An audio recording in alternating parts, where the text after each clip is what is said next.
বিগত 40 বছর বৈষম্য শিকার স্বতন্ত্র রাজ্যদায়ী মাদ্রাসা। আমরা বৈষম্য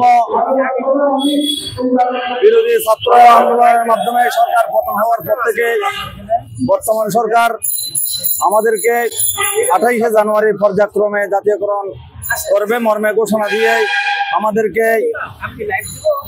দীর্ঘ যাবৎ যে তালবাহানা শুরু করছে, আমাদেরকে পুলিশ দিয়া হয়রানি, টিয়ার সেল, গ্রেনেড হামলা সহ যাবতীয় শিক্ষকদের উপর নির্যাতন শুরু করছে।